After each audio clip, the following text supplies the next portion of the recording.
Welcome to this journey through one of the most disturbing cases recorded in the history of Mississippi. Before we begin, I invite you to leave in the comments where you're watching from and the exact time you're listening to this narration. We're interested in knowing which places and what times of day or night these documented stories reach. The year was 1844, and the heat of the Mississippi summer pressed down like a weighted blanket on the sprawling cotton fields of Willow Creek. Located some 20 miles east of Natchez, this small farming community had flourished in the decades following Mississippi's statehood, its prosperity built upon the backs of those who had no choice in the matter. Among the larger plantations that dominated the landscape was Webb Manor, owned by Josiah Webb, a third-generation farmer whose grandfather had claimed the land when it was still territory. Josiah Webb was not known for cruelty, at least not by the standards of men like him in those days. The records from the First Baptist Church of Natchez, where he occasionally attended Sunday service, described him as a man of means and moderate temperament, yet those who worked his fields might have used different words entirely.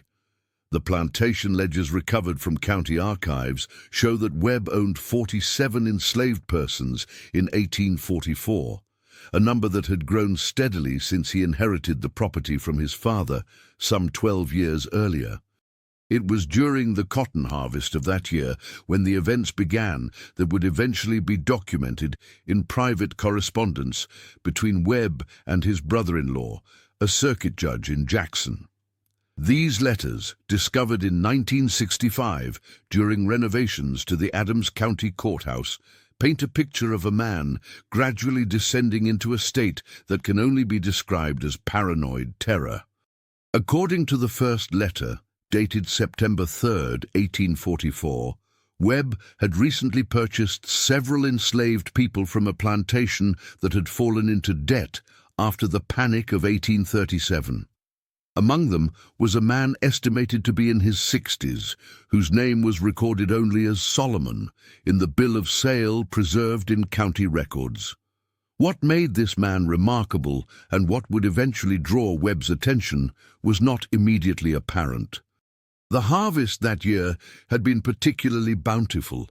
The weather had cooperated perfectly, enough rain in the spring, hot summer days that stretched long into the evening, and the promise of a dry autumn for picking.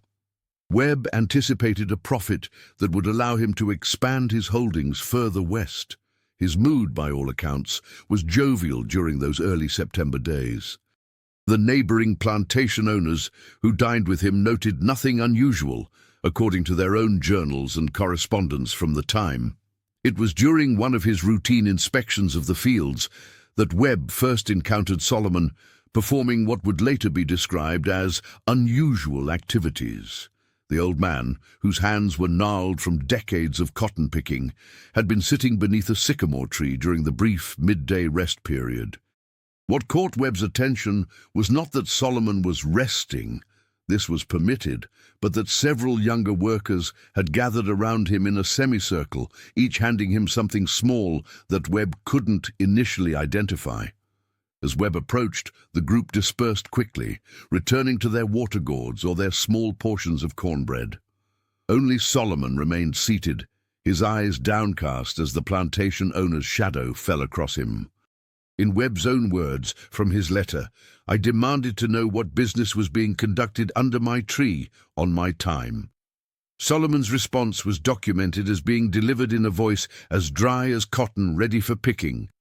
Reading fortunes, Master Webb, for just 1 penny. Webb's reaction, as he later recorded it, was to laugh. The idea that anyone would part with their meager possessions for something as worthless as a fortune struck him as absurd. More absurd still was the notion that someone in Solomon's position would presume to know anything about the future. "I'll give you one better," Webb reportedly told him. "I'll give you a whole $1 if you can read my fortune." This was, of course, an impossible sum for someone in Solomon's position, the equivalent of weeks of extra provisions. What happened next has been recorded in multiple sources, not just Webb's increasingly disturbed letters, but also in the diary of Eliza Webb, his wife, whose private writings were discovered hidden in a compartment of her writing desk when the plantation house was being prepared for historical preservation in 1959. Solomon looked up for the first time, meeting Webb's gaze directly, an action that would normally have resulted in severe punishment. But something in the old man's eyes gave Webb pause, as he later wrote. "Tell me what you hold most dear," Solomon said, according to Webb's account. Webb, still treating the entire interaction as a form of amusement, replied that what he held most dear was his tobacco, a new pipe having just arrived from New Orleans. Solomon nodded once, closed his eyes, and began to speak in a monotone voice. "Before the moon is full again, what you hold most dear will turn to ash. Before the harvest is complete, your fields will run red. Before winter comes, you will bury what you love, and before the year turns, you yourself will know the taste of chains." Webb described his reaction as uproarious laughter, tossing a silver dollar into the dust at Solomon's feet before returning to the main house for lunch. He thought little of the encounter for the remainder of the day, dismissing it as the ramblings of an old man trying to frighten him into better treatment or additional rations. The sun set on Willow Creek, and all continued as normal. 3 nights later, Webb was enjoying his evening pipe on the veranda of the main house. The full moon had risen, casting long shadows across the manicured lawn. According to Eliza's diary, Webb had just commented on the quality of the new tobacco when a commotion erupted from the direction of the stables. A lantern had been knocked over, and flames were already consuming the dry hay stored there. The tobacco pouch, left forgotten on the railing, was caught by a sudden gust of wind and carried directly into the growing blaze. The fire was eventually contained, but not before it had destroyed the stables, 2 horses, and all of Webb's prized tobacco. As he stood watching the embers cool in the moonlight, Webb recalled the first part of Solomon's prediction. "Before the moon is full again, what you hold most dear will turn to ash." The silver dollar suddenly felt heavy in his pocket, a feeling he would describe in detail to his brother-in-law. Webb might have dismissed this as coincidence had it not been for what happened next. As the cotton harvest progressed, tension began to build among the overseers. An unusually high number of snakes had been discovered in the fields that year, water moccasins and copperheads that normally kept to the creek beds and woods. 3 field workers had been bitten in the span of a week, though none fatally. Then came the day when William Harding, Webb's head overseer for nearly a decade, stepped on a cottonmouth hidden beneath a fallen cotton boll. The records from Dr. Samuel Whitmore, the physician called from Natchez to attend to Harding, note that the overseer received multiple bites to his leg before he could retreat. Despite the doctor's efforts, gangrene set in rapidly. The medical technology of 1844 was limited, and amputation was the only recourse. The procedure was performed in one of the outbuildings, which still stands today as part of the historical site. Harding did not survive. The blood from the procedure soaked through the floorboards and into the soil beneath. Heavy rains followed, washing the blood across the yard and into the edge of the cotton fields. When Webb saw the reddish water running between the rows of cotton plants, Solomon's second prediction echoed in his mind. "Before the harvest is complete, your fields will run red." It was at this point that Webb's correspondence takes on a more frantic tone. He began to avoid Solomon in the fields, instructing the new overseer to assign the elderly man to tasks that kept him far from the main house. Webb's sleep became troubled. Eliza noted in her diary that he would wake in the night, convinced someone was standing at the foot of their bed. During the day, he was irritable and distracted, particularly when any mention was made of the upcoming winter. By all accounts, Webb had always been a devoted family man. Historical records indicate he had 3 children, Thomas, age 17, Catherine, age 14, and the youngest, Sarah, age 8. Sarah, according to multiple sources including church records and private correspondence between Eliza and her sister, had always been a frail child. Born prematurely during a difficult delivery, she had suffered from various respiratory ailments throughout her short life. As October gave way to November and the last of the cotton was brought in from the fields, Sarah's condition worsened. What began as a simple cold quickly developed into pneumonia, a common and frequently fatal illness in the 19th century, particularly for those with already compromised health.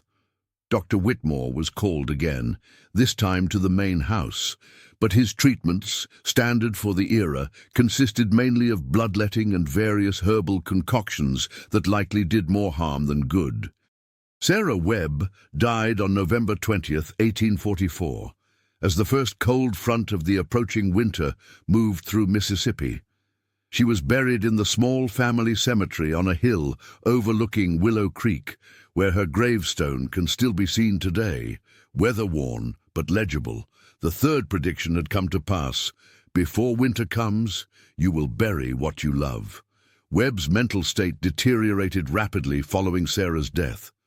His letters to his brother-in-law became more disjointed, filled with references to being watched and followed. He became convinced that Solomon was somehow responsible for these tragedies, not merely predicting them, but causing them through some unknown means. The rational part of Webb's mind must have known this was impossible, but grief and fear had taken a firm hold. In early December, Webb ordered Solomon to be confined to the small jail building that existed on most large plantations of the era. This structure, essentially a reinforced shed with iron fixtures for restraints, was typically used for severe punishments or to hold enslaved people who were considered flight risks. According to plantation records, Solomon spent 11 days there without cause being documented, unusual for Webb, who typically kept meticulous records of disciplinary actions. What happened on the 12th night has been pieced together from multiple sources. Webb's final letter to his brother-in-law, Eliza's diary, and a sworn statement by James Wilson, a neighboring plantation owner who was called to Webb Manor in the middle of the night. It appears that Webb, consumed by the fear of Solomon's final prediction, "Before the year turns, you yourself will know the taste of chains," decided to confront the old man directly. Armed with a pistol, Webb entered the jail building shortly after midnight. What was said between the two men has never been recorded. Approximately 20 minutes later, a single gunshot was heard. When the overseer arrived with a lantern, he found Webb standing in the corner of the cell, the pistol on the floor, and Solomon still shackled but unharmed. Webb was described as being in a catatonic state, not responding to questions or commands. Wilson, upon his arrival, noted in his statement that Webb appeared to have lost his senses entirely. The plantation owner was brought back to the main house and confined to his bedroom, while a messenger was sent to Jackson to fetch Webb's brother-in-law, Judge Carlton Harris. By the time Harris arrived 3 days later, Webb's condition had not improved. He would neither speak nor eat, and appeared not to recognize his wife or remaining children. On the advice of Dr. Whitmore and with the legal authority of Judge Harris, Josiah Webb was transported to the Mississippi State Lunatic Asylum in Jackson, which had opened just a few years earlier in 1842.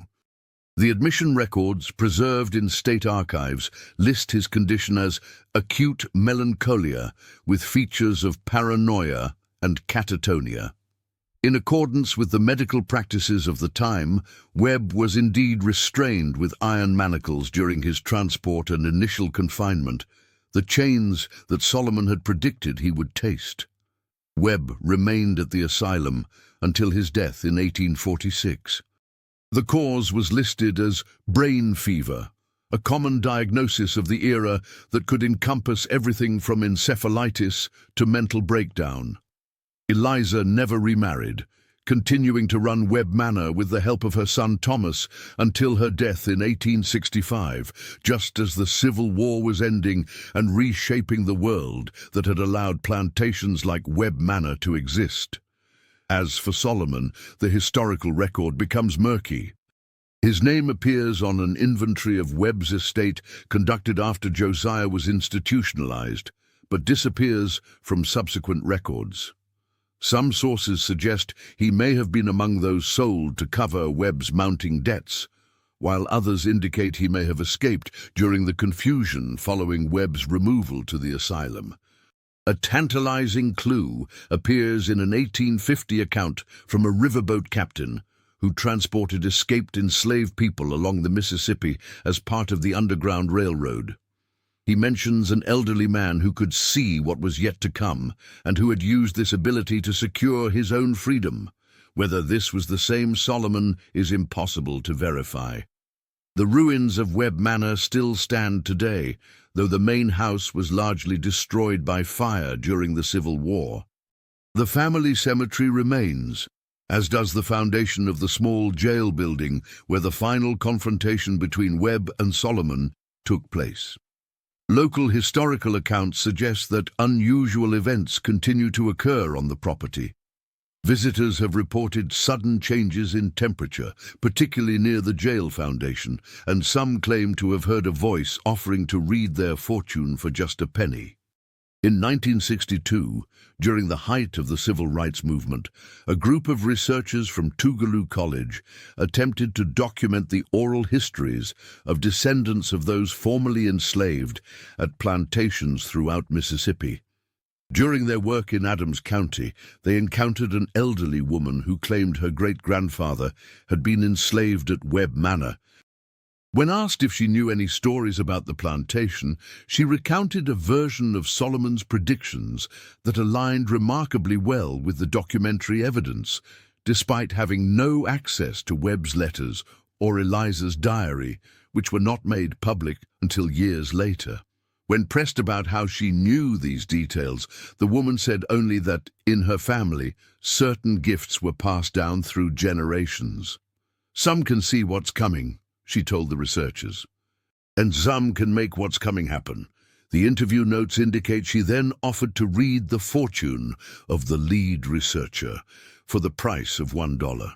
The researcher declined, perhaps wisely. The Tougaloo College researchers' reluctance to engage with the elderly woman's offer seems understandable when one considers the pattern established a century earlier. But their academic curiosity eventually overcame their caution. According to notes filed with their research materials, documents that remained sealed until 1968 due to the lead researcher's explicit instructions, they did return to interview the woman a second time. Her name was Clara Johnson, then 76 years old, living in a small house on the outskirts of Natchez. The weathered structure stood on land that had once been part of a property adjacent to Webb Manor. When the researchers arrived, they found her sitting on a porch swing, seemingly expecting them. The field notes describe her as remarkably lucid and precise in her recollections for someone of her advanced age. During this second interview, Ms. Johnson revealed that Solomon had not perished at Webb Manor or been sold off during the estate liquidation. According to family oral history passed down through 4 generations, Solomon had indeed escaped during the chaos following Webb's breakdown. But rather than fleeing north like many others seeking freedom, Solomon had remained in the area, living in secrecy in a community of free black people and escaped enslaved persons that existed in the dense forests between plantation properties. He could have gone, Ms. Johnson told the researchers, but he had unfinished business. There were others whose fates needed reading. The researchers, maintaining scholarly skepticism, asked how Solomon could have survived when patrols regularly hunted for escaped enslaved people. Ms. Johnson's answer was recorded verbatim. "Those who can see what's coming can also see who's coming. No patrol ever found him because he always knew when they were approaching. And those they sent looking would find themselves turned around. ending up back where they started, confused and frightened by sounds they couldn't identify. What makes this account particularly intriguing is that county records do indeed show an unusual number of patrol reports from the area surrounding Webb Manor between 1845 and 1850. These reports frequently mention disorientation, circular paths, and unsettling phenomena that caused the patrols to abandon their searches. Historians have typically attributed these accounts to the difficult terrain and the psychological effects of the dense Mississippi forests on men already primed to fear encountering resistance from those they pursued. Solomon, according to Ms. Johnson's family history, lived until 1863, dying just months before the Emancipation Proclamation would have granted him the legal freedom he had already claimed for himself. He was reportedly buried in an unmarked grave in what was then referred to as the Colored Cemetery outside Natchez. Archaeological surveys conducted in 1966 confirmed the existence of this burial ground, though individual graves could not be identified due to the absence of markers. Before his death, Solomon allegedly passed his gift to his granddaughter, Ms. Johnson's mother, though with a solemn warning, the seeing comes at a price. Use it rarely, and never for your own gain. This caution had been respected through the generations, with the ability used primarily to protect family and community members from harm. The lead researcher, Dr. Marcus Thompson, initially maintained his professional distance from these claims, yet his private journal, donated to the Tougaloo College archives after his death in 1981, tells a different story. On the final day of their interviews with Ms. Johnson, as the team was preparing to leave, she took Dr. Thompson aside. "You've been carrying that pain for a long time," she reportedly told him, though he had shared nothing of his personal life during their professional interactions. "Before the leaves fall, you'll receive a letter. What was lost will be found, though not in the form you expect." Dr. Thompson noted in his journal that he dismissed this at the time as the ramblings of an elderly woman who had perhaps become too invested in her family mythology. He had indeed suffered a personal loss. His younger brother had disappeared during a camping trip in Tennessee some 7 years earlier. His body never recovered, despite extensive searches. But this information was not publicly known, and certainly had not been shared during the research trip. On October 28, 1962, as the trees around Tougaloo College were shedding their autumn foliage, Dr. Thompson received a letter postmarked from a small town in Oregon. Inside was a photograph of his brother, visibly older than when he had disappeared, standing in front of a small cabin in a heavily wooded area. The brief note explained that after suffering a head injury and subsequent amnesia during his camping trip, the brother had wandered extensively before establishing a new life on the West Coast, with only fragments of his former identity occasionally surfacing. A recent newspaper article about Dr. Thompson's research had triggered more substantial memories, leading to the contact. This personal experience appears to have profoundly affected Dr. Thompson's approach to the Webb-Solomon case. His subsequent papers, while maintaining scholarly rigor in their analysis of historical documents and oral histories, demonstrate a more nuanced perspective on the intersections of prediction, perception, and historical causality. His final publication before his retirement, Voices from the Shadows, Untold Narratives of Resistance in Antebellum Mississippi, includes a chapter dedicated to what he termed knowledge systems beyond Western rationalism that preserved and empowered marginalized communities. The Webb family line continued through Thomas, who managed to rebuild some of the family fortune after the Civil War, though on a much smaller scale and without enslaved labor. The family papers include occasional references to grandfather's madness and the curse of Webb Manor, suggesting that the story of Solomon's predictions remained part of the family's private mythology. Catherine Webb, who married into the prominent Anderson family of Jackson, reportedly refused to ever return to Webb Manor after her father's institutionalization, claiming that the walls remembered too much.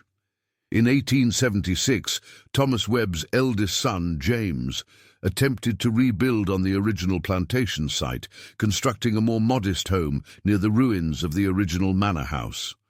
Construction was abandoned after a series of accidents, including the collapse of a scaffold that resulted in the death of 2 workers. Local newspapers from the time attributed these incidents to the poor condition of materials salvaged from the original structure, but private correspondence between James and his mother reveals a deeper anxiety. "There is something in the soil here that rejects our presence," he wrote. Perhaps father was right to fear this place. The land remained in Webb family hands, but largely unused until 1921, when Richard Webb, great-grandson of Josiah, donated it to the state of Mississippi for the creation of a historical preservation area. The donation came with specific conditions. The ruins were to be maintained but not restored. The family cemetery was to receive perpetual care, and most unusually, no construction was to take place within 100 yards of the foundation of the former jail building. This last condition has been the subject of considerable speculation among both historians and those interested in paranormal phenomena. Richard Webb left no explicit explanation for this requirement, though a letter to his wife, discovered among his personal effects after his death in 1938, offers a possible insight. "I have visited the old property against your better judgment and my own comfort. I stood where great-grandfather's life unraveled and felt observed, not by human eyes, understand, but by something that has waited patiently in that spot for decades. Whatever bargain was struck, there remains in force, and I will not be the one to disturb it." During the Civil Rights era, as researchers like those from Tougaloo College began to more systematically document and center the experiences of enslaved people and their descendants, the Webb-Solomon story attracted renewed interest. This attention was intensified by a series of incidents at the historical site that defied conventional explanation. In 1964, a night watchman at the preservation area reported hearing the sound of chains being dragged across wooden floorboards near the jail foundation, though the structure itself had long since disappeared, leaving only the stone foundation. The watchman, a local man named Henry Davis, with no prior knowledge of the Webb-Solomon story, resigned the following day.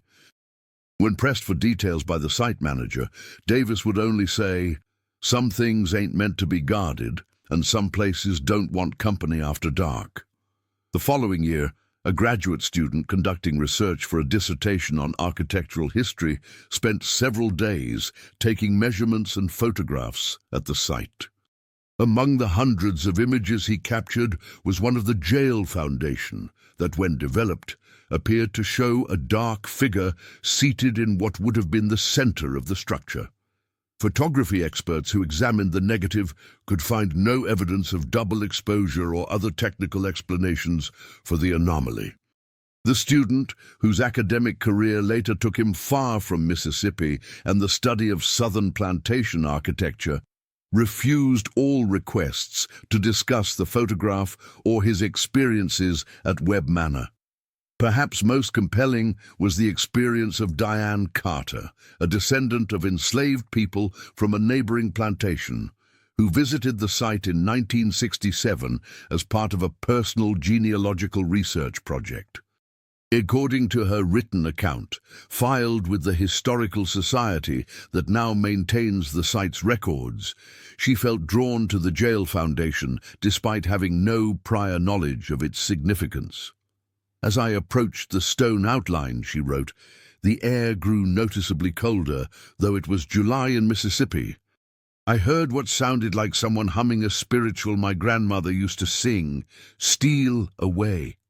When I looked up, expecting to see another visitor, there was no one visible on the grounds, yet I had the distinct impression of being watched by someone who meant me no harm, but was evaluating my purpose there.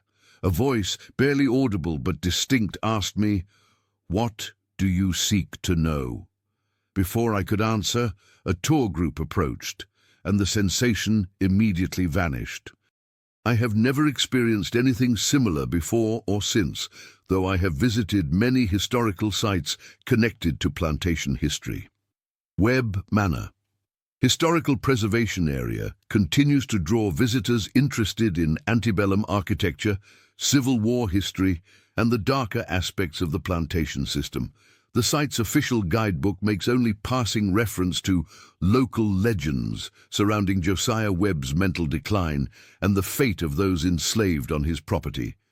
But unofficial tours, often led by local residents claiming family connections to former Webb Manor workers, offer a different narrative, one centered on Solomon's predictions and their uncanny fulfillment. The archive room at the Adams County Historical Society contains a climate-controlled case with the preserved letters between Webb and his brother-in-law alongside Eliza's recovered diary.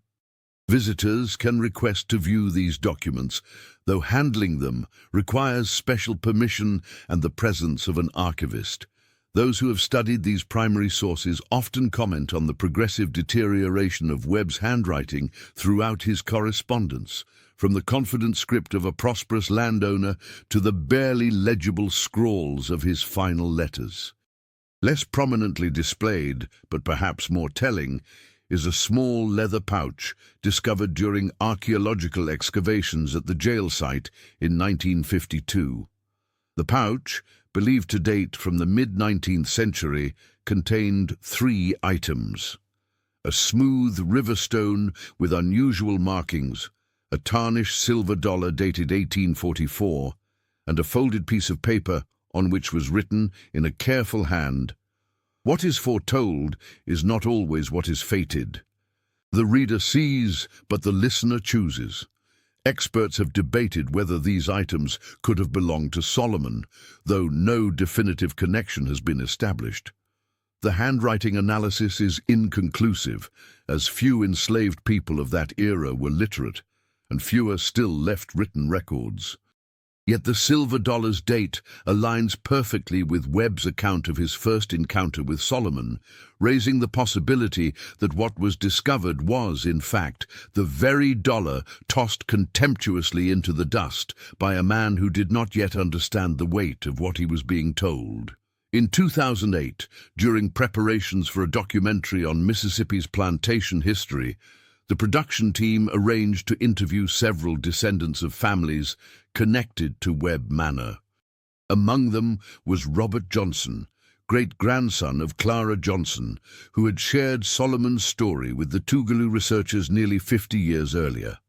Now in his 60s, Robert had pursued a career in education, serving as principal of a high school in Jackson before his retirement. When asked about family stories regarding Solomon, Robert was initially reluctant to speak on camera. After some consideration, he agreed to an audio-only interview, portions of which were included in the documentary's final cut. "My great-grandmother believed that certain gifts run in families," he explained. "Not just the ability to see what's coming, but the wisdom to know when to reveal it and when to remain silent. Solomon used his gift against his oppressor because he had no other recourse. But the gift itself isn't meant for vengeance, it's meant for protection, for guidance." The interviewer, skeptical but respectful, asked if Robert himself had inherited any such abilities. His response, after a long pause, "I've known things I shouldn't have been able to know. I've felt warnings I couldn't explain. But the strongest sense I've ever had was that some doors are better left closed, and some questions are better left unasked." This sentiment echoes throughout the documented history of the Webb-Solomon case, a recurring caution against probing too deeply into matters beyond ordinary understanding. Yet human curiosity is persistent, particularly when confronted with the possibility of foreknowledge. In 2015, a paranormal investigation team received permission to conduct an overnight study at the Webb Manor site. focusing particularly on the jail foundation area. Their equipment included audio recorders, infrared cameras, electromagnetic field detectors, and other devices commonly used in such investigations. The team's report, filed with site management and later published in a journal dedicated to paranormal research, described consistent temperature drops of 15 to 20 degrees Fahrenheit in the immediate vicinity of the foundation. Despite stable temperatures elsewhere on the grounds, more compelling were the audio recordings, which captured what appeared to be a male voice speaking at a volume just above a whisper. Audio engineers who analyzed the recordings identified 3 distinct phrases, repeated at irregular intervals throughout the night. "What do you hold dear?" "Before the year turns." And most frequently, $1 for your fate. The investigation team's lead researcher, initially enthusiastic about these findings, abruptly withdrew from public discussion of the case 3 months after the investigation. In a brief statement issued through the team's website, she explained only that personal circumstances had led her to reconsider her involvement in paranormal research. Former team members, speaking on condition of anonymity, later revealed that she had received an unexpected inheritance from a previously unknown relative, exactly as predicted by a fortune teller she had consulted as a joke shortly after the Webb Manor investigation. Perhaps most disturbing are the accounts from visitors who report being approached by an elderly black man near the jail foundation, a figure not seen by others in their group and not matching any of the site's historical interpreters or staff members.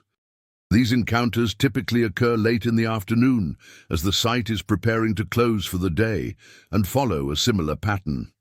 The man offers to read their fate for a small sum, usually described as a single dollar. Most decline the offer, some out of skepticism, others from an instinctive unease they struggle to articulate later. Those few who have accepted report mixed experiences. Some describe receiving vague predictions that could apply to almost anyone. Others recount highly specific forecasts of job changes, relocations, or family events that subsequently occurred exactly as described.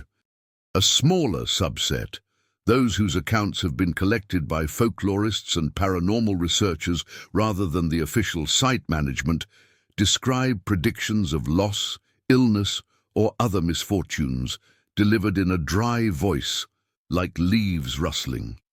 The Webb Manor Historical Preservation Area continues to operate as an educational site, offering visitors glimpses into a troubled past and the complex relationships between the enslaved and their enslavers in antebellum Mississippi. Tour guides emphasize the architectural features of the remaining structures, the agricultural practices of the era, and the broader historical context of the plantation system.